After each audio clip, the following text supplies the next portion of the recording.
You are listening to Twisted Morals Chapter 12, written and created by Jasper BlackLace, audio by Kawushi.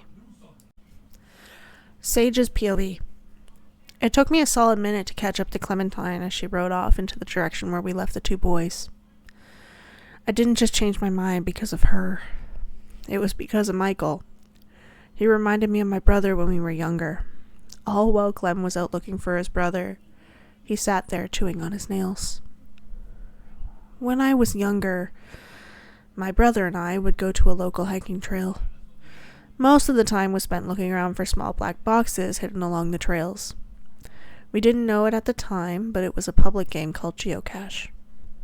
A lot of the time, we would find small toys like plastic cars and whistles from the dollar store. One time, we found one that had two small airplanes inside. One was blue, the other was red. We each took one. I had the red one, and my brother took the blue one. One day, he dropped it down a small cliff, so I decided to be the hero and slide down to get it. I managed to get down, but didn't realize it had a pond at the bottom. My boot got stuck in the mud, so I was unable to climb back up. He ran home and got our father, who called for emergency assistance. All while my brother had bitten his nails raw, and by the time we reunited, he was bleeding from the tips of his fingers. I couldn't help it. When I saw Clem come back, holding Nick in her arms, I saw Michael stand tall. Well, as tall as his 3-foot self could make him, and he ran over to them, red-stained fingers and all. I couldn't keep my eyes off the three of them. They fit. They fit the way my brother, mother, and I once had before. It's like I saw myself again, in my mother's arms, covered in dirt and water, and my little brother grabbing at my feet, while wrapped around my mother's legs, tears flowing down his face. So, now that we have 4, how do you want to go about this? I ask her, finally catching up enough to be within earshot. We're going to keep moving the way we originally wanted to. It's still the safest route, and gives us some small pit stops locations along the way. Besides, we will need more water and food for the two boys, and I think I know a perfect spot to find some. Alright, let's get back to the boys and get a move on. She looked back at me with a bright smile before pedaling even harder. Without a single break, we made it back to the boys. They stood up, running over to Clem, with tears in their eyes. I caught up to her just after she dropped the bike and scooped both boys up into her arms. I got off the bike and walked over to them. Hey boys, I say. They both turned to look at me with curious looks on their faces. Clem put both of them down on the ground. Nick stood in front of Michael as if he were a shield. I giggled a little. I bent down on both of my knees and reached my hands out to them. Michael took my left hand, and Nick hesitantly took my right. I'm giving you my hand to hold, my mind to question, and my heart to fill. What in the world does that mean? Nick asked with laughter haunting his voice. It's something I made up just now. But I hope you understand what I'm trying to say.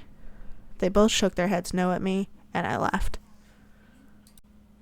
I want to be there for you, as someone you can rely on. I hope that's okay. They both nod and run toward me, knocking me over and holding me tightly. I heard Clem laugh from in front of us as the boys slobbered all over me. Okay, boys, let's get ready. We need to move. Move where? Nick asked. We're going to make our way to the store near here to stay for the night and get your guys some clean food and water. How's that sound? Clem bent down slightly, giving Nick a hand to stand up, and I sat up, lifting Michael with me. Okay, he said with a smile. She took 2 of the thin sheets she had with her and took Michael from me. She placed him in front of her and had me help wrap him in the blanket, securing him to her chest. Nick, can you hold on tight? She asked. Yeah? Sage, mount your bike, and Nick, climb on behind him and hold on. We both listened to her instructions, and she used the blanket she had left to secure him to my back. Let's get going, she said, climbing onto her bike, leaning forward enough for Michael to lightly grip the handlebars with her. Nick wrapped his arms around my neck, and we took off in the direction of a small convenience store located 45 minutes away by bike. We arrived there just before nightfall, and thankfully there were only a few wandering outside the building, and with both kids asleep, we quickly hopped off the bikes and walked them into the building. We placed both boys behind the counter against the wall before blocking all the doors with heavy furniture to keep the affected people out. Let's find some water and get the kids to bed. Clem, wait.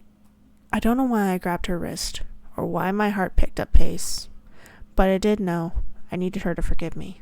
Like, really, forgive me. What is it, Sage?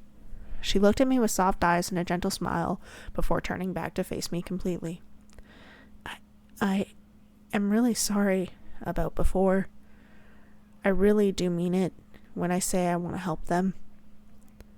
I know, Sage, I believe you.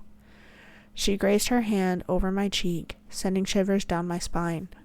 Her eyes looked from mine to my lips and back to mine. It was like my body was under the influence of some kind of magnetic pull as I began lowering my mouth to hers. Clem, Clem, Michael's soft voice cried out, shocking us both as our lips were mere centimeters apart.